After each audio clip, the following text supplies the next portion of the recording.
Hello, আমি ঈদের shopping করার জন্য চলে গিয়েছিলাম ধানমন্ডি কনভেনশন হলের ঈদ শপিং এক্সিবিশনে। আমার কাছে এই টাইপের মেলা তো অনেক বেশি পছন্দ, কারণ অনলাইনে আমি যেসব পেজ থেকে প্রোডাক্ট পারচেস করি এই টাইপের মেলাতে তারা স্টল দেয়, যার কারণে আমি একদম সামনে থেকে হাতে ধরে দেখে শুনে প্রোডাক্ট পারচেস করতে পারি, যার কারণে আমার এই টাইপের মেলাগুলো অনেক বেশি পছন্দ। তো ধানমন্ডি কনভেনশন হলে মেলা হচ্ছে শুনে আমি সেখানে চলে গেলাম ঈদের শপিং করার জন্য। মেলাটা মোটামুটি বেশ ভালোই বড় ছিল, অনেক অনেক স্টল ছিল এখানে, আর তারা তাদের বেস্ট প্রোডাক্টগুলোই কিন্তু শোকেস করেছে এখানে। প্রতিটা স্টলেই কিন্তু অনেক সুন্দর সুন্দর প্রোডাক্ট ছিল।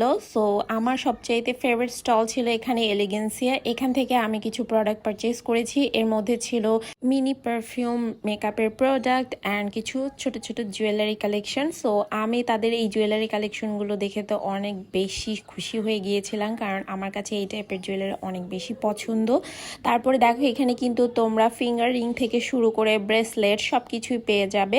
আর পারফিউমের কালেকশনগুলো আমার কাছে সবচেয়ে বেস্ট লেগেছে। আর তাদের কাছে কিন্তু হাই এন্ড ব্র্যান্ডের মেকআপ প্রোডাক্টও তোমরা পেয়ে যাবে। সো আমি কিছু কিছু প্রোডাক্ট দেখছিলাম। এর মধ্যে আমি পারচেস করেছিলাম একটা আরবান ডিকের এই সেটিং স্প্রেটা। তোমরা কিন্তু চাইলে অনলাইনেও তাদের কাছ থেকে শপিং করতে পারবে। পেজের নাম হচ্ছে এলিগেন্সিয়া। দেন আমি মেলায় আরো কয়েকটা স্টল ভিজিট করছিলাম। এই যে স্টলটা স্পার্কল গ্যালারি, এইখানের যে জুয়েলারি কালেকশনগুলো আমার কাছে অনেক অনেক বেশি পছন্দ হয়েছে। তোমরা কিন্তু চাইলে তাদের ফেসবুক পেজ থেকেও শপিং করতে পারো। এই যে ফিঙ্গারিংগুলো দেখো অনেক সুন্দর না? আর ইয়ারিংগুলো তো কি বলবো, এত এত সুন্দর ছিল। আর তাদের অক্সিডাইজ জুয়েলারি কালেকশনগুলো তো সবচাইতে বেস্ট ছিল। এই ইয়ারিংটা দেখো এত সুন্দর লাগছিল। এই মেলাটা কিন্তু 27 মার্চ পর্যন্ত ছিল। আমার ভিডিওটা আপলোড করতে একটু দেরি হয়ে গিয়েছে, বাট যে স্টলগুলো আমি তোমাদেরকে দেখাচ্ছি তাদের কিন্তু অনলাইনেও পেজ আছে, সেখান থেকেও চাইলে তোমরা অনলাইনে শপিং করতে পারবে।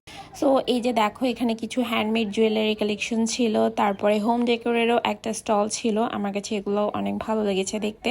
ধানমন্ডি কনভেনশন হলে কিন্তু কিছুদিন পর পরই এই টাইপের এক্সিবিশনগুলো হয়ে থাকে। সো তোমরা যারা এই টাইপের মেলা থেকে শপিং করতে অনেক বেশি পছন্দ করো তাদের জন্য তো ধানমন্ডি কনভেনশন হল একটা বেস্ট প্লেস হতে পারে শপিং এর জন্য। সো এরপর আমি আরেকটা স্টলে গেলাম। এখানে অনেক সুন্দর সুন্দর জুয়েলারি কালেকশন ছিল, একদমই খুবই ট্রেন্ডি জুয়েলারি ছিল এগুলো। আমি কিছু ব্রেসলেট দেখছিলাম। এই হার্ট শেপ ব্রেসলেটটা আমার কাছে অনেক বেশি পছন্দ হয়েছে, যার কারণে আমি এটা কিনে নিই। সো এটার সাথে কিন্তু একটা ফিঙ্গার রিংও ছিল। পোলের মধ্যে এই ব্রেসলেটটা কিন্তু বেশ ভালোই ছিল। আর তাদের কালেকশনগুলো আমার কাছে অনেক বেশি সুন্দর লেগেছে, অনেক ইউনিক ইউনিক ডিজাইনের ছিল। এখানে কিছু চুড়ির কালেকশনও ছিল। তারপরে এখানে অনেকগুলো স্টলে দেখতে পেলাম সুন্দর সুন্দর ড্রেস পাওয়া যাচ্ছে। কোয়ার সেট থেকে শুরু করে সিঙ্গেল কুর্তি, থ্রি পিস সবকিছুই কিন্তু এই টাইপের মেলাগুলোতে তোমরা পেয়ে যাবে।